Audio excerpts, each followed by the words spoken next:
ভাইরা আমার, ও যুবকেরা, এই চেহারার বাহার বেশি দিনের জন্য নয়। চেহারাটা দুনিয়ায় বেশি দিন থাকবে না রে। যে মায়ার চেহারাটাকে আদর দিয়ে যত্ন দিয়ে সামান্যকে চকচকে করে রেখেছিলাম, সেই দেহটা বুঝি মরে গেলে কবরে ফেলে দিয়ে চলে আসবে। একদিন যাবে, 2 দিন যাবে, 3 দিন যাবে, 1 মাস, 2 মাস, 3 মাস, 4 মাস, 5 মাস যাবে, 1 বছর পার হয়ে যাবে। আপনার সোনার দেহটা মাটিতে কুরে কুরে খাবে, আপনার দেহটাকে মাটিতে কুরে কুরে খাবে, আপনার দেহটা মাটিতে কুরে কুরে পোকায় কুরে কুরে খেয়ে শেষ করে দেবে। যে দেহকে সুন্দর রাখার জন্য কত দামি সাবান মেখেছিলাম, যে দেহকে পরিষ্কার রাখার জন্য কত সার্ফ ব্যবহার করেছিলাম, মরণের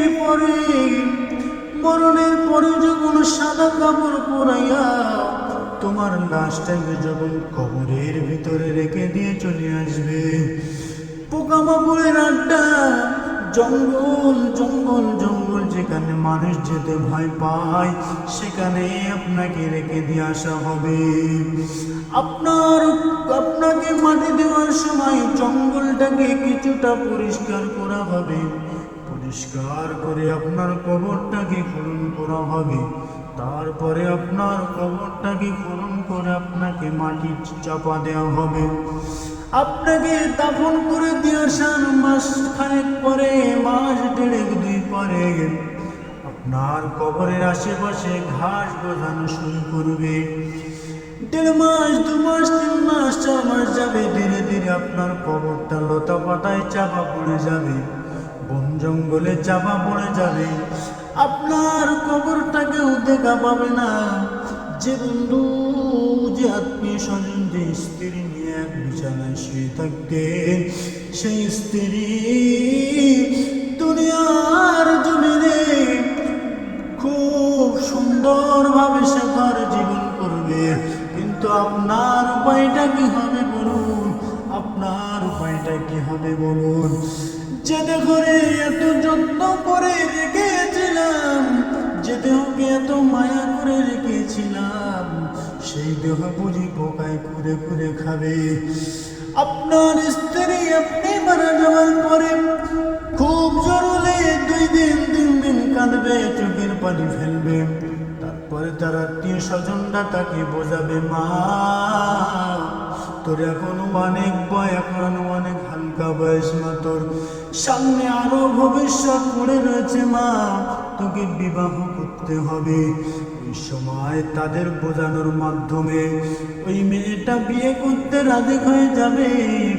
আবার যখন ঘর সংসার করতে শুরু করবে, নতুন স্বামী পেয়ে তাদের সঙ্গে আবার নতুন করে কথোপকথন হতে হতে তাদের মধ্যে মিল মোহাব্বত হয়ে যাবে। তোমার কথা মনে রাখবে না। একইভাবে যখন কারো স্ত্রী মারা যাবে, স্বামীও একজনকে বিবাহ করে ঘর সংসার করবে রে। দুনিয়াটা কারো জন্য নয়, দুনিয়াটা কারো জন্য নয়। এই দুনিয়াটা হলো একটা ধোঁকা, এই দুনিয়াটা হলো একটা ধোঁকা, এই দুনিয়াটা হলো একটা ধোঁকা। আমার ভাইরা, আমার মুরব্বিয়ানেরা, আল্লাহ পাক এই দুনিয়াটাকে আমাদের সামান্য সময় দিয়ে পাঠিয়েছে। বান্দারে, দুনিয়ার জমিনে তোরা আমি আল্লাহর ইবাদত করবি, আমি আল্লাহকে তোরা ডাকবি। বান্দা, তোরা মারা যাওয়ার পরে তোদের আত্মীয় স্বজন তোদের কবরের পাশে আসুক আর না আসুক, তোদের স্ত্রী তোদের জন্য দোয়া করুক আর নাই করুক, তোদের বাপ তোদের মা তোদের জন্য দোয়া করুক আর নাই করুক, তাতে কোনো যায় আসে না। নিজে যতটুকু আমল করে আনতে পারবি কবরে, সেই আমলটুকু তোমার কাজে লেগে যাবে। যাবে। যদিও বা তোমার কবরের উপরে বন জঙ্গল, তাতে কোনো অসুবিধা নাই। আমি আল্লাহ তোমার কবরের ভিতরটাকে এমন নূরের আলো জ্বেলে দেব, এমন জ্যোতিময় করে দেব বান্দা, দুনিয়ার কোনো ধ্যান খেয়াল তোর থাকবে না। তুই ইবাদতের মাধ্যমে, আমলের মাধ্যমে আমি আল্লাহ পাকের শান্তির জান্নাতে ঘুমাতে থাকবি। আমার মায়ের, আমার গোলাম, তুমি যাকে আপন করেছো, যাকে তুমি বন্ধু করেছো, তুমি যখন মারা যাবে, তোমার চোখে যখন সুরমা দেওয়া হবে, আতর দেওয়া হবে, দেখতে জানি কেমন লাগে, দেখতে জানি কেমন লাগে। তোমার বন্ধু তোমার মুখটা শেষবারের মতো দেখতে আসবে। দেখার পরে যখন মাটি দিয়ে চলে আসবে, সন্ধ্যা যখন হয়ে যাবে, সে একা একা বাইরে বার হবে না, বাইরে বার হবে না। কেন জানি বন্ধু মরে গেছে ভয় লাগে, বন্ধু মরে গেছে ভয় লাগে। একা একা বাইরে যায় না, প্রস্রাব পায়খানায় যেতে চায় না, একা একা। না জানি আমার বন্ধু এসে যদি আমারে ধরে। ভাইরা আমার, কাকে আপনি বন্ধু বানিয়েছেন, কাকে আপনি স্ত্রী বানিয়েছেন, কাকে আপনি জীবন সঙ্গী বানিয়েছেন, কেউ তোমার আপন নয়। তুমি মরে যাওয়ার পরে তোমার ভয়তে তারা রাতের বেলা বাইরে বার হবে না, তোমার ভয়তে তারা বাইরে বার হবে না।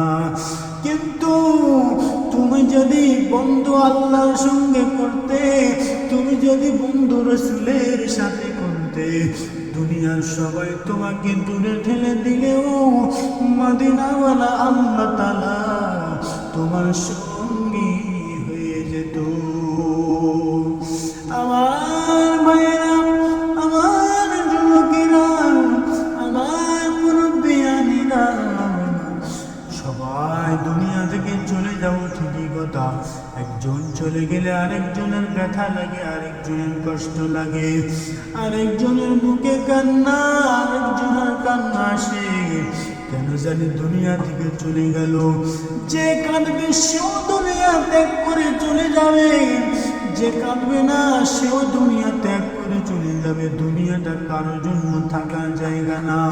এই দুনিয়া ছেড়ে চলে যাবে একদিন, মায়ারি জীবন রবে না তো চিরদিন।